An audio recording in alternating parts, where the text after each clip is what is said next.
Jeff Evenson, welcome back to the SABM podcast, my friend. Scott, great to see you, man. Thanks for having me. Appreciate you. Yeah, yeah, and we've known each other for a while. I think it's been maybe, gosh, 6 or 7 years now, I was and gonna say at least that, right? Something. It's yeah, been a minute.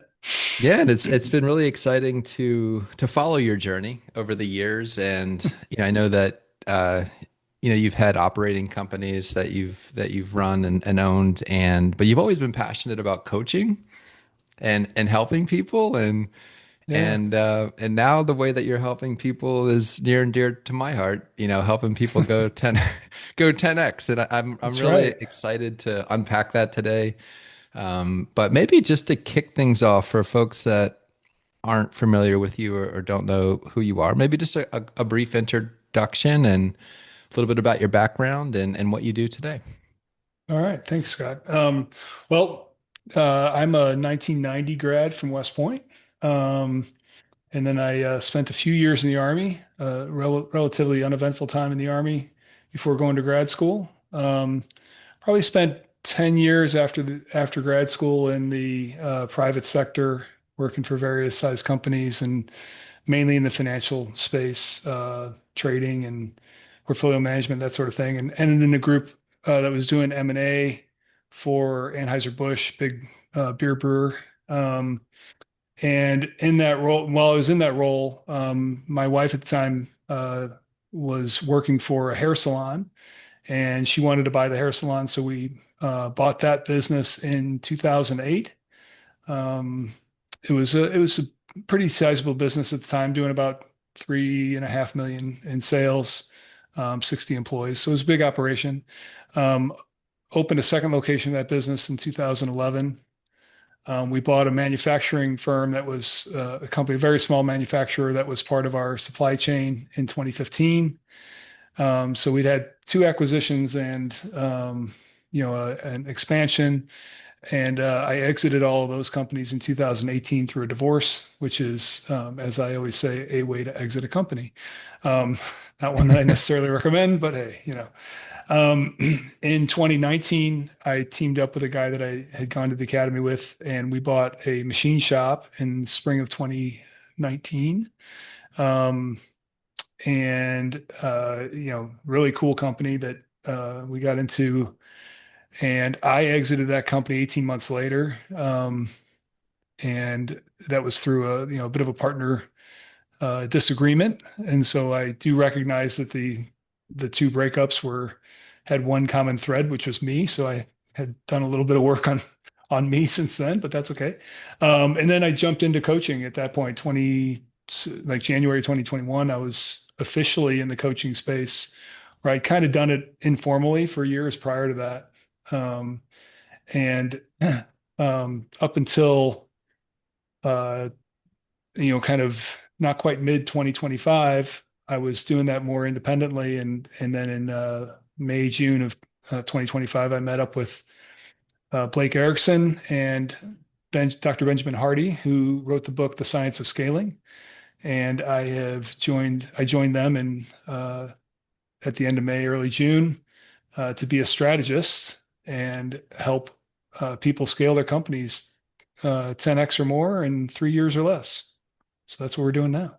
Yeah, and how did you get? I know you shared with me how you got connected with these guys, and like there's an academy story there, right? There is an Academy story because Freddie Kim is the center of the universe. No, um, so Freddie actually somehow or another, I think he was at an event that Ben was speaking at, and he went up and talked to Ben after the speech, and then and Ben said, "Oh well, if you're ever looking to place anybody, we're looking for strategists." Hmm. And Freddie called me and he's like, "Dude, you got to meet these guys because you're exactly who they're looking for." So that was really interesting to me. I was not looking for anything at the time, but it was like, huh, okay. So so I had a conversation with Blake, and I was like, and I read the book, and I literally sent Blake a 2-word email after I read the book, and I said, "Let's go." So we're in. Let's go. And yeah, and just and I've got a little bit of a backstory which connects kind of with where you're at Cool. today, but you know, certainly there's a lot of, stuff that's kind of been written about going 10x over the years. Some Hmm. I agree with, some I don't necessarily Yep. agree with. And, I was a part of the strategic coach program for a couple of years, and Dan Sullivan from Strategic Coach writes these little books, that are 100 pages or so every quarter. And one of the first early books that he wrote, maybe, gosh, 10 years ago or so, was the 10x Mind Expander. And I was Oh, like, right man, on. like this is a really cool concept. And I've got a picture of it here too. Oh, great. Just a little There it book, is. right? And like that really opened my eyes to, like, he's got this saying, like one of the chapters in the book was 10x is easier than 2x, which you've got that book right Right right there. behind you. I've got it right here. We There mail you this go. to Perfect. every 10x Vets member when they join 10x Vets, but Nice. it's really interesting, just that concept that 10x is easier than 2x, and I've always thought that, maybe to put it into perspective, like if you work for a job, for a company, you've got a job at whatever company and you make 100,000 a year, and you set a goal, a 2x goal to make 200,000 a year. The way that you're going to go from 100,000 a year to 200,000 a year is probably the same way as how you got, from where you were to 100,000 a year, right? But if you Yes. set the goal, you're just going to have to work 2 times harder. Like you're going to have to Right. work overtime and like on weekends and wake up early. But if you set the 10x goal, hey, I want to make $1 million a year, you can't get to that goal the same way that you can get to the 2x goal, That's which is so really great. interesting, right? So, Yeah. I mean, it's exactly what the framework helps people understand, Scott. I mean, what we call it is the pathway from 100,000 to 200,000 is very linear. mhm. And it is just doing twice as much. It is doing, most planning, like most of the planning cycle type stuff for businesses. If you're a $2 million business and you sit down and do your annual planning, you're usually thinking about, well, maybe we can grow 10%, or maybe we can do 15%. And if we have this efficiency over here and cut this cost, or we do this at a higher gross profit, you know, but that pathway is very linear. But when we talk about 10x, if you had a $2 million business and I said you have to get to 20 million, the pathway to 20 million is not linear. It can't be linear. Unless the timeline, and this is the magic of the science of scaling, frankly, is that most 10x goals are 10 or 20 years in the making. Like, oh, 20 years from now, I'm going to be 10 times as big as I am today. That 20-year goal requires nothing of you today, right? So it requires me to do zero for Mm. many, many years. I can just sit and kick the can for every year until I get like, oh no, I had this 20-year goal and now I've only got 12 years left and I still haven't moved, like that's how it usually works. So Dr. Hardy, who by the way wrote the books Yeah, so yeah, let's Dan connect the Sullivan. dots Yeah, real quick, and exactly. then we're Yeah, gonna get right. get into that. Go for So, it. Go for it. so I've learned about Dr. Benjamin Hardy through the 10x is easier than 2x book, which he wrote with Dan Yeah. Sullivan. So that's kind of, and then his next book was The Science of Scaling, and Yes. Benjamin Hardy's next book was The Science of Scaling, and so that's Yeah.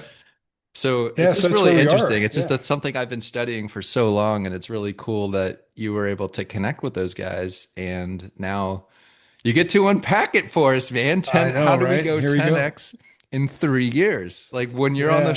on a call with clients, like how does this process work? Great question. I mean, so what we do is there's basically three pillars to the conversation. One of those is to raise your frame. Again, it's this idea of raising your goal to a level that seems impossible. And we both in dollar terms, maybe it's revenue, maybe it's profit, whatever that number is, but I want to get to a place that's 10x from where I am today. I have a $2 million business. I need to get to 25 million. Given your current model today, is there any way that you see that you could actually get there in 3 years? And the answer is 9 times out of 10 is no, no way. I don't see it at all. Yeah. Right. And so that's the first test is can you create a goal that's so ridiculous, both in scope and in time, that it seems impossible. And so that's number one. And number two is the when you raise your frame like that, what really happens is there are only a handful of pathways that actually can get you to that goal.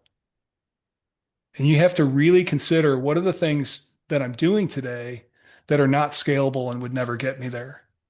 So if you've got a Hmm. diversified company with a bunch of different revenue sources, that sounds great, but many of those are not scalable.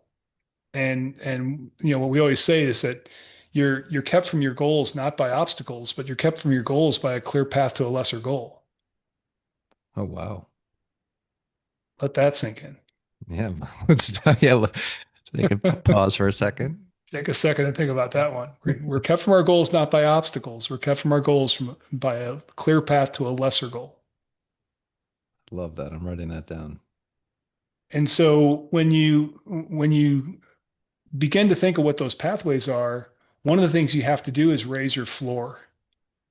You raise your floor of what is acceptable, both in your business, sometimes in your personal life, of your employees.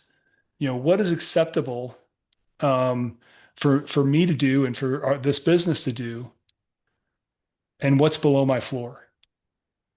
And so when you recognize that there are some activities in the business that are below the floor, you just have to cut those away and simplify the business. And we always say simple scales, but complexity scales into chaos. So when you have a complex system and you're trying to scale that, all you get is a more complex system and you get chaos. So if you can simplify what you're doing and who you're doing it with, understanding the model that you're in today, what I do, who I do it for, what value I bring, and what my distribution channels are to get there. Now I can simplify that down to the areas where I can have the highest leverage and I can make the highest leverage moves. So I'll give you an example. I've got a woman who owns a print shop in Michigan, and she was I don't know that she's ever done more than $1 million in sales. Um, yeah, maybe less than that.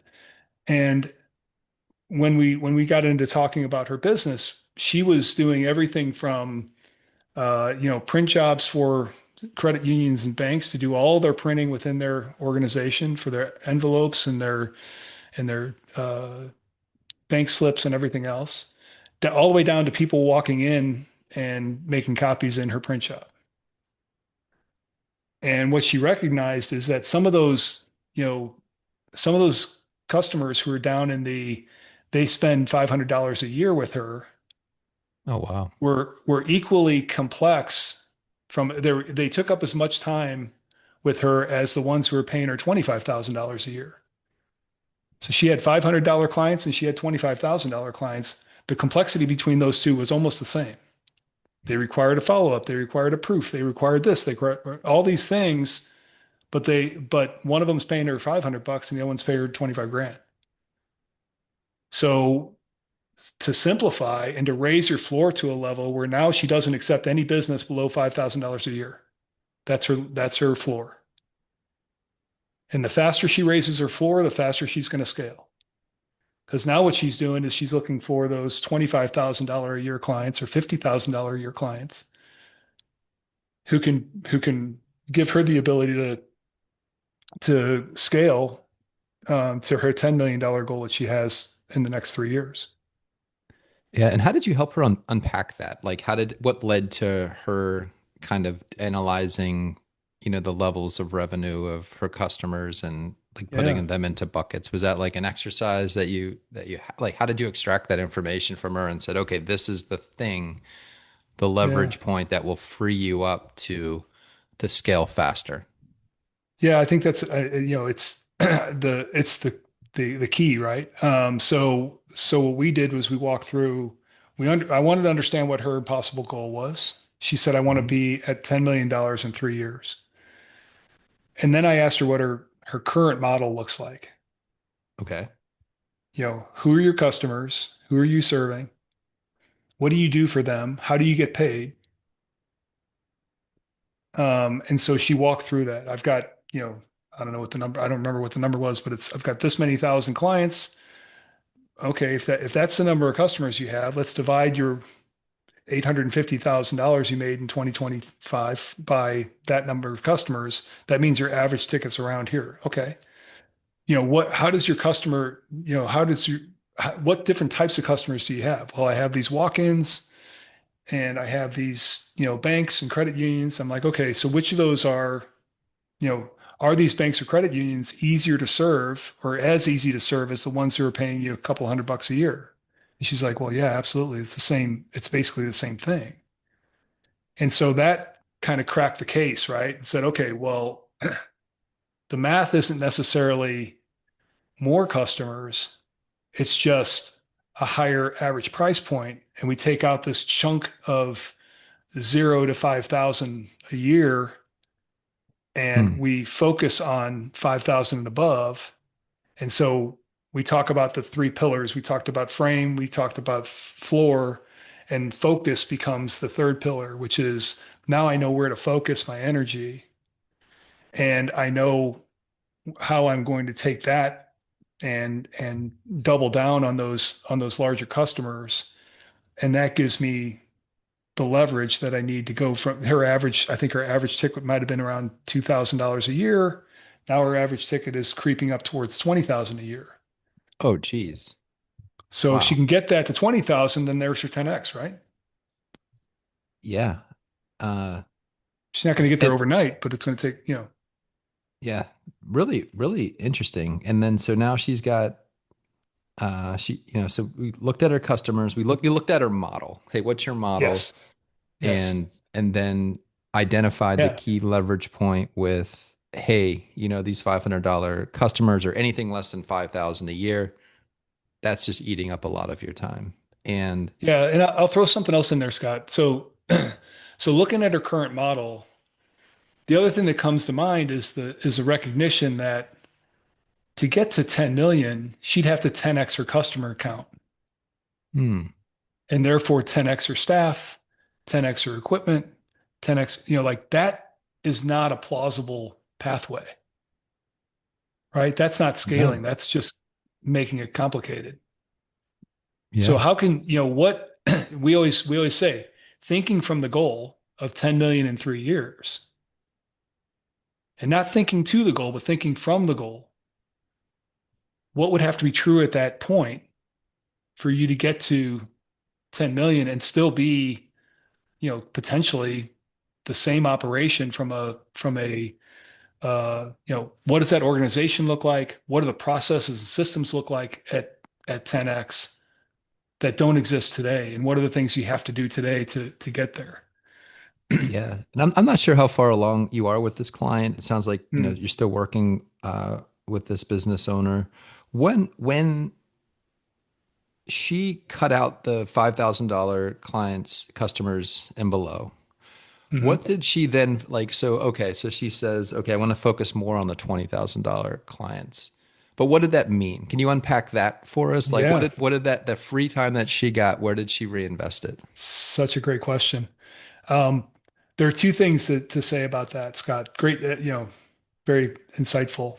First thing is that there's a ton of fear, Oh, okay. right? Yeah, I There's a bet. ton of fear associated with saying no to any business, right? And she literally has told me that she has to psych herself up to answer the phone because her answer on the phone, she has to tell herself, I need to be willing to turn down this business. So she literally gives herself a pep talk before she picks up the phone when it rings, which I thought was Mm, incredibly powerful. okay. And then and then so that's one piece of the puzzle. Um, the other one is literally like she turns away, so she turns away business that allows her, that's freed up her time to focus on business development.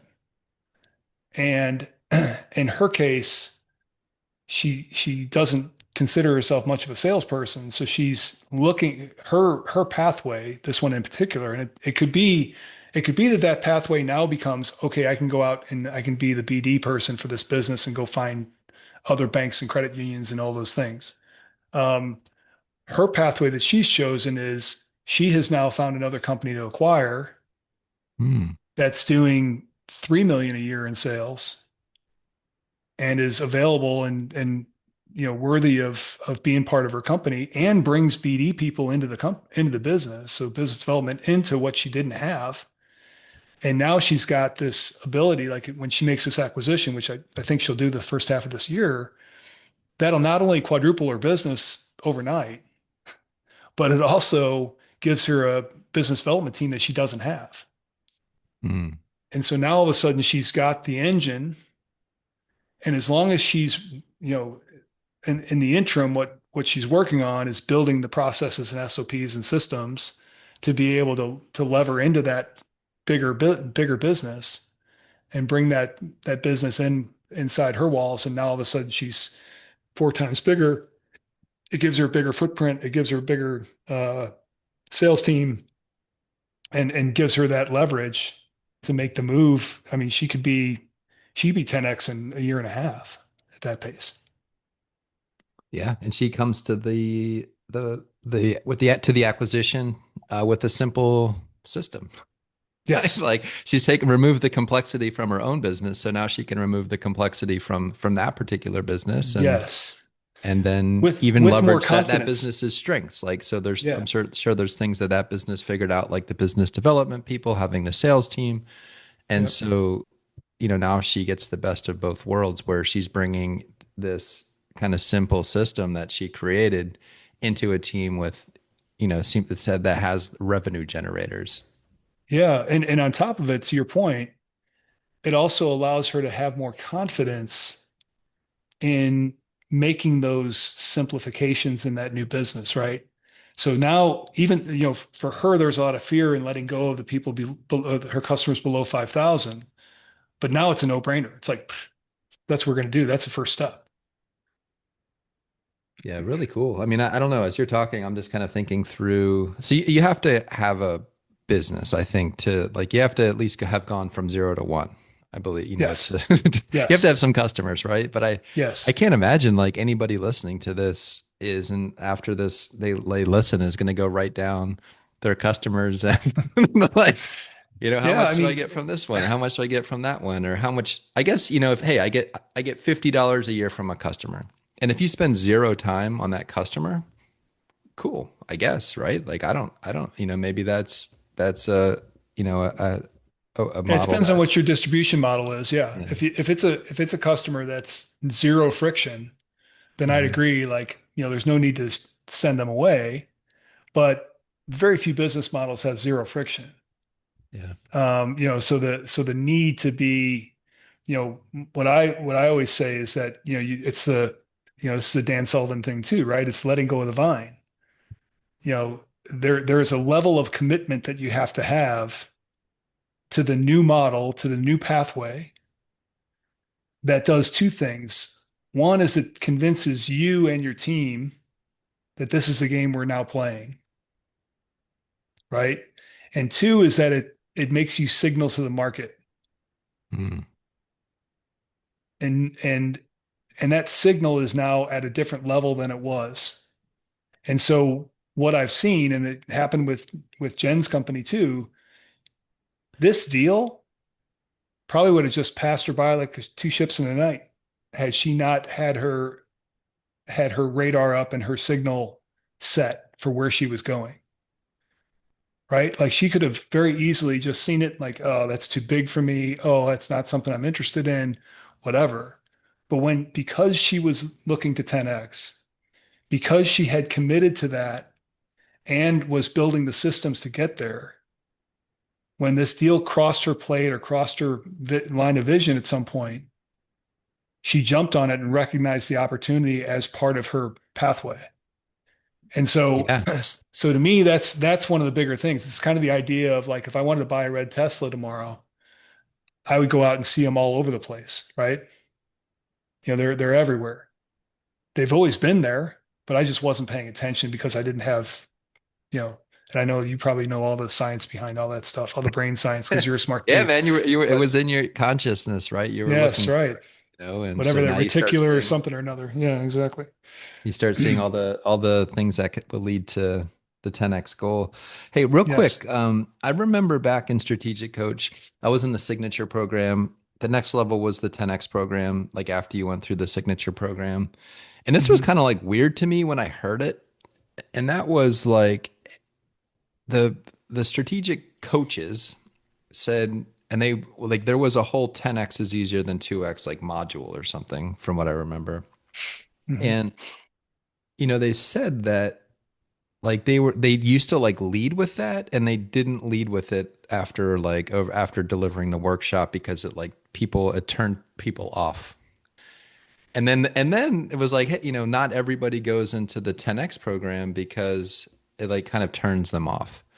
And Mm. so I didn't understand that. I'm like, well, who wouldn't like Right, who right. that's making Yeah, $100,000 this year wouldn't want to make $1 million next year? Like, I don't right. know, or as you can certainly have 10x goals in your health, personal life with your health and your Hmm. family. Like it was kind of foreign to me of like why somebody wouldn't want to, kind of get to that next level. But I'm just kind of curious to get your thoughts of like why wouldn't somebody want to do this? Dude, you're asking all the right questions, brother. So it's the exact right question, Scott.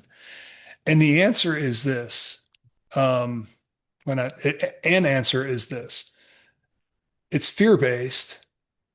And the thing is that not only does your company have to transform between, you know, 1x and 10x, but you have to transform between 1x and 2x.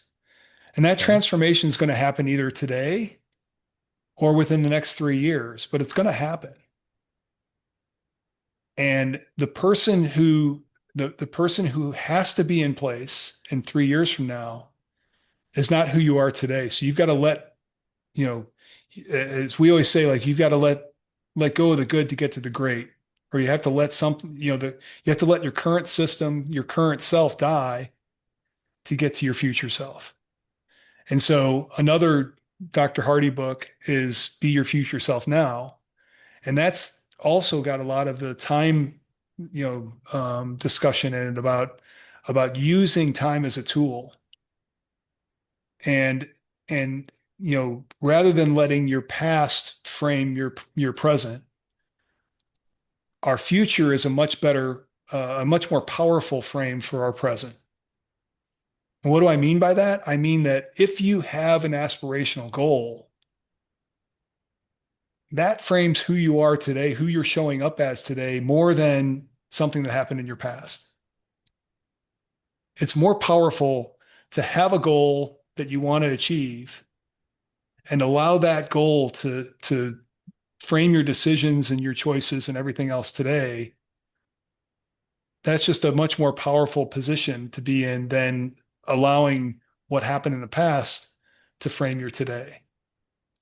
The future actually also helps frame the past in some ways, because as you look at your future and consider who your future self is, then it makes you think about the lessons that you've learned from the past. So I hate to get woo woo, but I mean it's incredibly powerful. And like I said, that transformation of who you need to be at 10x is a personal and emotional and a really powerful transformation that takes place in all of our scalers. We call them scalers. Um, and all of our scalers over the course of the time that they're working with us. And I've watched the transformation happen in, 6 weeks time. And I've watched it happen in 6 months time. And, and I've watched it not happen yet. So I have some people who are still grappling with that. Who, and I don't know if it's the print shop owner or maybe another client.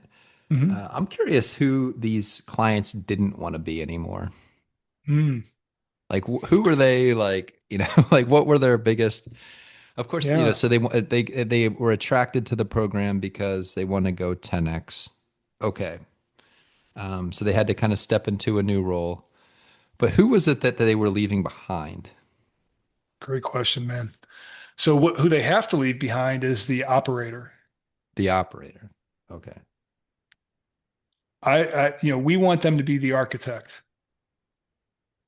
So really the move is from operator to architect. I want you to architect the systems. I want you to raise your altitude in the company to a level that allows you to build systems, set standards, and then allow the team to either rise to that standard or exit.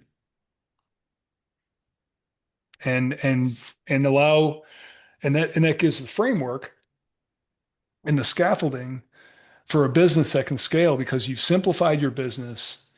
You've raised the standard within the business. You set systems and processes in place that can be in place at 3 years from now at 10x. And again, you go back to the idea that if you're building a system today to make your company more efficient, does that solve your today problem or does that solve your future problem?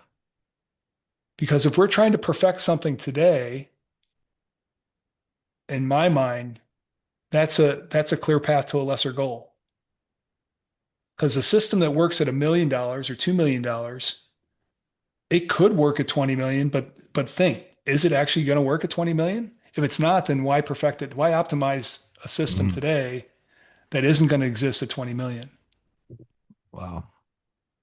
That's really interesting. Yeah. So first we talked about customers, customer Hmm. sizes, effort, friction, and then now it's like systems, right? Like, hey, Yeah. we want to implement this new system, whatever it might be, right? Like, is this something if we fast forward into the future and at a 10x revenue goal, like, is this something that's still relevant or even Yeah. lead to that Or goal? would, yeah, Could or we? would, yeah, or would it just distract you from getting there? Hmm. Elon Musk has his mindset on engineering, which is first challenge um, all requirements and throw out the ones that are not necessary. Hmm. So the biggest challenge that an engineer has is to optimize something that shouldn't be there in the first place. Yeah. Like, imagine all the wasted time. 100%. How does the engineer know? Like, that's just what they're told to do. That's what they're told to Um, do, and that's what they're good at. And actually, there's a great story in the book um, that's about NASA, and everybody knows the moonshot story, right? Like, oh, we're going to land a person on the moon and return them safely before the end of the decade. And Dr. Hardy argues that that was even too long of a deadline hmm. because had they really tried to optimize for getting somebody to the moon and back, then they wouldn't have had a number of the other um, programs that led up to that because those weren't optimizing for getting somebody to the moon and back. So if you'd have said, hey, you got to do it in 2 years, NASA would have had to take a different pathway that they didn't see. So it's a super interesting kind of twist on what we all know as the most impossible goal, right? So That's pretty right. cool. Really cool.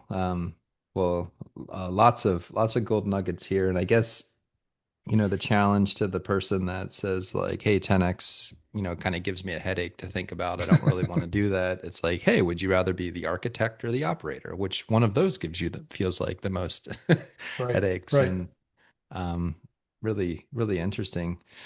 Jeff, what are your most important goals? I guess we just kicked off, 2026 here. What are some of your most important goals this year, and how can we help you achieve them? Oh, that's great. Well, the most important goal that we have as a company, and I share this as a primary goal for myself, is to build a company that's working with 5,000 business owners and not just having them in the program as members of scaling.com, but having them scale their companies. The program allows or bring when you come into the program, you get assigned a strategist. That strategist is your person to help you apply the framework into your business. I've got dozens of people that I work with, and they range from my print shop person to coaches to chiropractors to a hog farmer in Minnesota. And all of those, the one common thread across all those companies is that they want to scale their business. And so what I'm helping them do is apply the framework to their business and scale their company. And so our goal is to get to 5,000 companies scaling at the same time in the next 2 years. And that seems impossible at this point, but we're scaling as well as we build this business and went from zero to a $10 million run rate in 6 months. We are scaling just as much as the customers or the clients that we serve. So that's that, primarily that is that's my charge as part of scaling.com. And obviously what I want to do personally is I want to continue to sharpen my skills and be the best strategist that I can be and serve my clients in the best way I can. And then also help new strategists coming into our organization um, get themselves up to a level of service that's equal or better than mine. So that's really those are kind of how can you help me? If anybody's interested in learning more about it, I'm gonna allow you. I'm gonna give you guys the book. The audio book is free. Um, I'll we can put the links in the show notes or whatever. And then if you have any questions, I'm happy to field those and you know and help anybody who needs the help. And Jeff, what's the best way for folks to reach out and get in touch and learn more about what you do? Yeah, thanks. So scaling.com is the website. You can learn there and learn more about the program. If you want to talk to me specifically or directly, you can reach out to me at jeff@scaling.com, Jeff. And like I said, I would love for people to read the book because I feel like the book, there are very few books on the planet that have called me to action. And it happens that two of those are Ben's books. He wrote two other books with Dan Sullivan, one called Who Not How, and the other one called something that I can't remember off the top We of my got head right 10x now. is easier than 2x, and you got 10X be your and future self now. yeah, and then he wrote another one Was there another one? another one with Dan. Gosh, Well, maybe that terrible. one wasn't as good. Oh, the gap. No, it was great. Actually, it was the Oh, gap the in the gap in gain, the gain? which was the one that actually called me to action. So those are the books that he's written with Dan. He's written Science of Scaling with Blake Erickson. He's got another one coming out in the next you know month or two. And Ben's just a prolific writer and a really amazing man. And he and Blake have built a company that I feel like is we're literally changing lives. And so it's really exciting to be part of. Yeah. Well, Jeff, hey man, congrats on the new opportunity. And yeah, I've just really enjoyed the conversation. I mean, it's the end of the day Friday here as we record this, but Yeah, I was right. all day I was looking forward to this conversation and something that I just love talking about. And it's really cool to see how you've connected with these guys in this company and you're changing businesses, you're changing lives. So Thanks, congrats. brother. I appreciate it. And I'll say it's just really a joy to be able to, give me an excuse to hang out with you because, we've been around each other for a long time and it's cool to be able to connect on a regular basis. So thanks for that.